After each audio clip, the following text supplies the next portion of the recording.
Right, so why people even talk like he the best at, he didn't even fight at 135 yet. Right. He didn't even have power at 126, 30 or none of that. He is good. Okay. How can you, all that's just okay. Think when's that fight between him and Teofimo Lopez if they fight?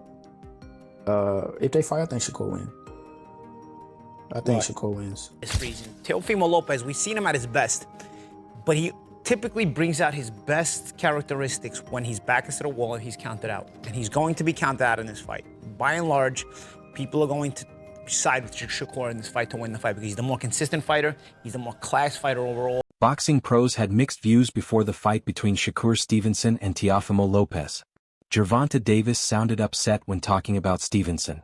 He asked why people call Stevenson a champion before he proves himself at the top level. Davis said a name or hype means nothing in big fights. He added that real respect comes only after you face and beat the best fighters in the ring. Some of your 135 contemporaries have a lot to say these days. Shakur Stevenson, well, of course, he's now 135 after all that stuff, and then Devin Haney. Right, so why people even talk like he the best at, he didn't even fight at 135 yet. Right.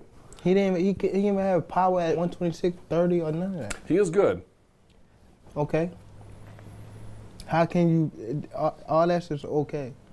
How can you stop people that can actually hit? No matter all that boxing, you going to get hit. What you going to do when you get hit? Paulie Malignaggi and Chris Algieri talk about the upcoming fight and share their thoughts on both fighters. Paulie says Lopez often gets criticized and is sometimes overlooked because Stevenson is more famous and has more fans. Many people naturally think Stevenson has the advantage. But Paulie explains that fight night is when names and hype don't matter. He believes Lopez can step up and surprise everyone. Paulie predicts Lopez will rise to the moment, show his strength and skill, and prove on the big stage that he can compete at the highest level and possibly beat Stevenson clearly. With this situation, because Teofimo is at his most dangerous when he's counted out. And this is going to be one of those fights where he's going to be counted out. Because Shakur is looked at by and large as the guy who can dominate boxing in this generation, right? If it's just a matter of him getting the opportunity. I myself have felt that he's the guy who could and should be dominating boxing if he gets the right matchups.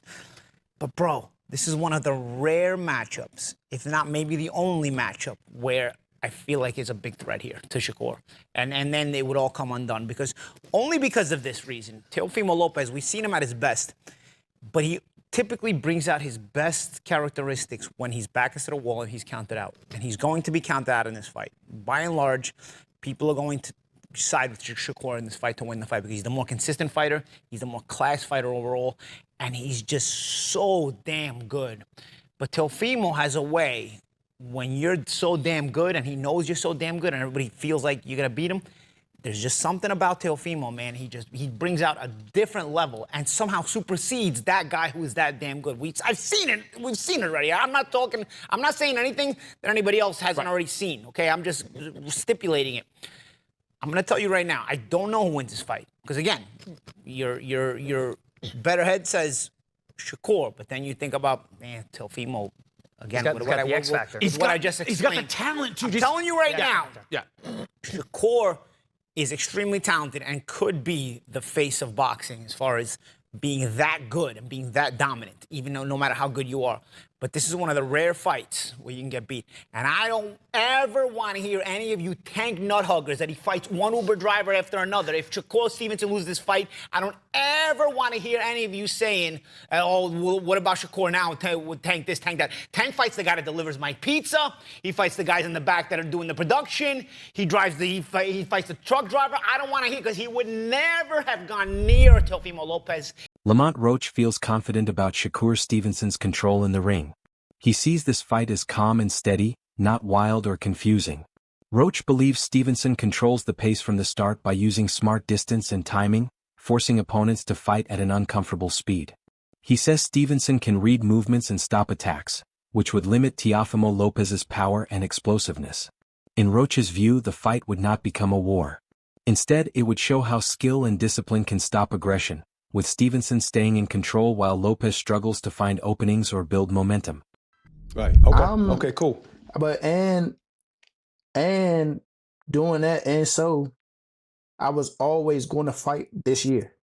He knew that too. I was always going to fight this year. It was going to be either like a tune-up or something before I fought him if we were Gotcha. to get that together.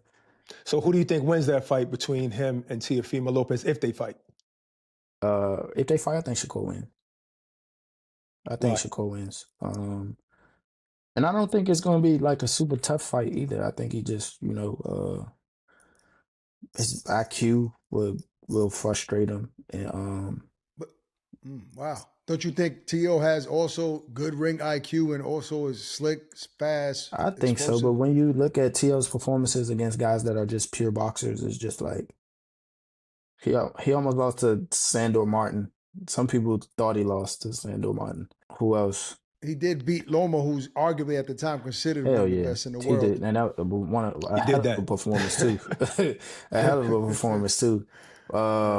So yeah, I mean, I think he's hit or miss. You got to think he got stuff. He a little cuckoo too. Like he has like a little mental lapses every once in a while. Look at the Kambosos fight. Like that's a fight that people would never expect Kambosos to win, and he won a grueling match against him as well. So I just I don't know. I don't think he can get it done against Shakur when it comes to like because it's gonna be just a skill match. I don't think he's gonna try to or he's gonna try to rough Shakur up, and it's probably not gonna work. Roy Jones Jr. looks at this fight as a test of preparation, not reputation. He says Lopez cannot lose focus against someone like Stevenson. Jones explains that Stevenson does best when opponents hesitate or make mistakes, quickly punishing them with clean shots and smart movement. He warns that if Lopez is not sharp and disciplined, Stevenson will slowly wear him down with accuracy and control. Jones respects Lopez's talent but says talent alone is not enough. Against a careful fighter like Stevenson, every round counts, and once Stevenson gains momentum, it is very hard to stop. Stylistically, man, how does Shakur beat T.O. and vice versa? Stylistically, how does T.O. beat Shakur? Stylistically, T.O. got to go in and go for broke. He got to go gamble. He got to take some, get some, and that's just the only way to win. If he stays outside and boxes, Shakur gonna pick him apart. Shakur's a polished boxer with some of the best feet in the game right now, and he's a defensive-minded fighter, which is very smart. It's hard to hit him. He makes you gamble to hit him, and he's gonna be a tough one to deal with. But if Teofimo is willing to gamble to beat him, then Teofimo can definitely make it a really good fight. Rolly Romero sees the fight as a true 50-50 matchup. He says both fighters are already champions and have proven themselves against top competition.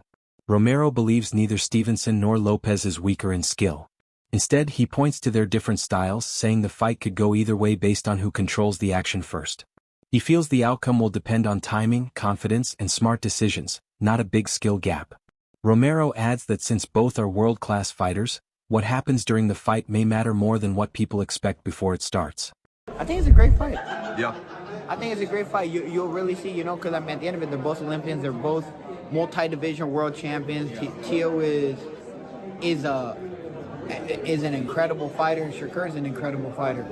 Shakur has a really high boxing IQ and a very. Shakur coming out with I'm telling you, it's got to be a good fight. I like to see it. Gary Russell focuses on the best version of Teofimo Lopez, not just Lopez in general. He points to Lopez's fight against Lomachenko as the perfect example. Russell says when Lopez applies pressure while staying calm, he is very hard to beat. In that form, Lopez controls the center of the ring, forces action his way, and does not let opponents reset. Russell believes that if Lopez brings that same energy and confidence, he can disrupt Shakur Stevenson's rhythm and stop him from getting comfortable. He does not deny Stevenson's skill, but says Lopez has shown he can rise to big challenges when fully focused. Typically, how does it play out in the ring? It's 50-50. In order for you to participate in this sport, you gotta have a high level of confidence. I feel like both of them has a high level of confidence, Teofimo Lopez and Shakur Stevenson, but styles make fights. Naturally, I think Teofimo Lopez is stronger than Shakur. Naturally, I think he has more athleticism than Shakur, and he got a good IQ on the sport itself. But Shakur, I feel like he's a more smarter fighter. He's a more technical fighter. I'm not saying that he's a square or he's just a textbook fighter, but he's seasoned, he's poised. I feel like mentally he's more mature. Like, he don't go outside of the boundaries on taking risks. So a lot of times you'll see him fight somebody that could be stiff competition, and it'll wind up being a born fight to a degree. You know, that's why everybody was criticizing him for, oh, he's a born fighter. He's a careful fighter. And I feel like with Teofimo Lopez, he's going to be a careful fighter. You know, just because he's a careful fighter doesn't mean that he isn't punctual with how he do things.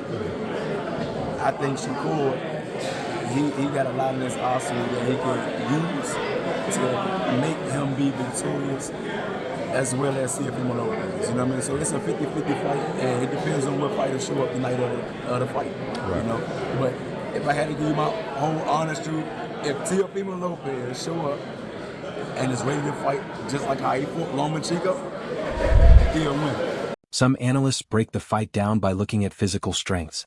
They say Lopez has more raw power, which could matter during exchanges and near the ropes. Stevenson, however, is praised for his speed, especially his footwork and quick hands. Analysts believe this makes the fight very even because each fighter has skills that can cancel out the other. Power can slow movement, while speed can avoid hard shots. This turns the fight into a smart, strategic battle instead of a wild brawl. They say the fighter who uses his physical edge best will control the pace and flow of the fight. Great defensive fighter, very good offensive fighter. The difference between the two, for me, I think that Teofimo might be a little bit stronger of the two. But, you know, speed can sometimes nullify power. Right. It depends on if you can use your speed to get you from round to round, as opposed to avoiding that. Teddy Atlas defends both Shakur Stevenson and Teofimo Lopez from past criticism. He says people once accused them of avoiding tough fights, but that idea no longer makes sense. Atlas explains that both fighters are now taking hard matchups that many did not expect, and they deserve respect for that. He admits some fans may doubt how exciting the fight will be, but says excitement is not only about chaos. This fight promises high-level skill and smart boxing. Atlas points to Shakur's recent performance, praising how he mixed pressure with movement, controlled space, fought well inside, and punished mistakes from any distance. To Atlas, this fight shows the true art of boxing, not just flash and noise. And Teofimo, at certain spots, he's avoiding this guy, he's avoiding that guy. You can't take those shots at these two guys. Definitely can't now.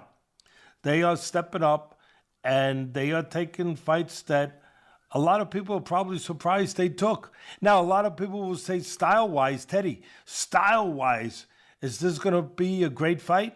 I don't know if it will. I mean, style-wise, I could see you having a little reservations, you know, whether or not these guys will make for dynamite.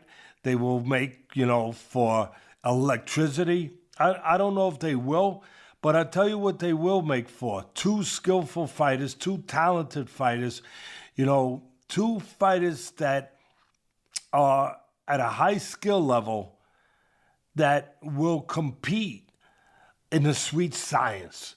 I mean, Shakur showed aggression in his last fight against Cepeda, you know, being elusive while being aggressive. You know, walking them down, fighting on the inside, you know, boxing well, still being able to counter, still being able to control space, but also be able to go into tight quarters and not be afraid to show that he's good on the inside too, that he can make you miss and make you pay outside and inside. Shakur showed that. That was great. That was great, and people applaud him. I applaud him. We were sitting there ringside. I was sitting there actually with your sister, ringside, watching that fight.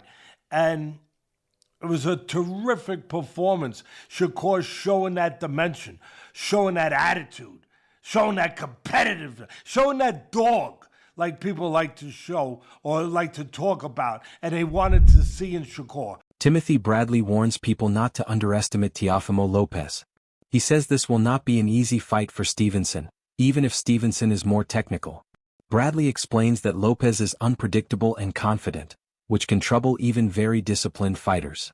He says Lopez makes his own choices in the ring and can change the fight in unexpected ways. This makes Lopez dangerous because he does not follow set patterns. Bradley believes Stevenson will need to stay alert and adjust quickly, not just rely on basic skills, because Lopez can break the usual rules at any moment. Nope, it ain't gonna be an easy fight. Nope. After studying freaking Lopez yesterday, man, look, that athleticism that he got, that speed that he got, the boy is a what's the name I'm looking for? What can I say? He's autonomous. That's the word I'm looking for. He's an autonomous fighter. Okay? What does that mean, autonomous fighter, Tim? Shakur is too. Just like Floyd is. Just like Crawford is. Just like Inoue is. You know, young fighters want to get to that point in their career where they become autonomous fighters. Okay? Where you don't need no damn instructions. You don't need no guidance. You know how to figure it out. Your fundamentals are so damn sound that you got skills now built on top of those fundamentals. Now it's second nature for you. You know what I'm saying? You didn't see the same patterns and rhythms and styles and so on and so forth that it's second nature. It's nothing for you. These guys can operate without any damn instructions, without being told what to do. That's how great these dudes are. Or I should say good they are. They still got to prove they great, right? But, you know, look, the thing that surprised me about T.O. last night after watching him, man, is that his speed and quickness and how fast he's able to strike. Look, I'm going to tell you where he's going. Because I watched a little bit of Shakur last night. He going to Shakur's body. Analyst Henry sees the Lopez versus Stevenson fight as one that brings out the best in Teofimo Lopez. He says Lopez performs at his highest level when facing top opponents, and his true potential depends on who he is fighting. Even though Lopez has lost before, Henry believes those losses do not define him. This matchup could show the best version of Lopez yet. Henry also notes that Stevenson is undefeated and very consistent. Both fighters are the same age in their prime, and have similar size, which makes the fight even more risky and exciting. To Henry, this fight is dangerous for both men because it tests their skill, ability to adjust, and mindset at the highest level. Teofimo Lopez needs opponents like Shakur Stevenson because they are elite fighters. He needs that to bring out the very best in him. I just can't see how it's possible that whilst Teofimo, we've seen a ceiling with him in terms of he's been beaten by certain opponents, we know that he can lose in the ring. But I don't know if that's a genuine ceiling, because I think that his ceiling is actually one of the most changeable in boxing based on who's in front of him. And so actually, I think there's a very, very good chance we're going to see the best possible version of Teofimo Lopez in the ring against Shakur Stevenson. But we should talk about Shakur Stevenson before we get into the nuts and bolts of the fight, what it might look like, and why it is so risky for both men. Now, Shakur Stevenson is currently undefeated. He's 24-0 with 11 KOs. He turned pro back in 2017. He's the same age as Teofimo Lopez at 28 years old, both men in their athletic primes. He's 5'8". These are on paper heights, so potentially a little bit shorter. He could even be a bit taller than Teofimo Lopez. I really need to see them next to each other to make that assessment. No lifts in the shoes, all that stuff. But around the same size is the most important thing. The difference, though, with Shakur Stevenson is he's actually a 3-weight division world champion, and he started a division lower than Teofimo Lopez, meaning naturally it would appear that he's slightly the smaller man. Although that doesn't necessarily mean they're now not the same size. He could easily have filled out to be roughly the same size as Teofimo Lopez is on the night in the ring. Now, for me, I'm going to jump back to 2021 to first start talking about Shakur Stevenson, when he managed to get a win over Jamel Herring. Again, he'd had significant wins before this fight, but it was the first one where I really tuned into his career. Notable wins had already come against Joet Gonzalez, Jeremiah Nakathila, but no one that was really a household name. Maybe Joet Gonzalez. No giant names. Jamel Herring was the first one where I was like, I know who Jamel Herring is. He beat Carl Frampton. He beat Lamont Roach. This is a very, very decent operator. And what can I say? I mean, Shakur Stevenson just absolutely dominated him and TKO'd him in the 10th round of their fight. But this was a really, really landmark standout performance from Shakur Stevenson. The talent was there for all to see. Everybody could tell this was a serious professional fighter. That's all for today's video. Stay tuned for the next one.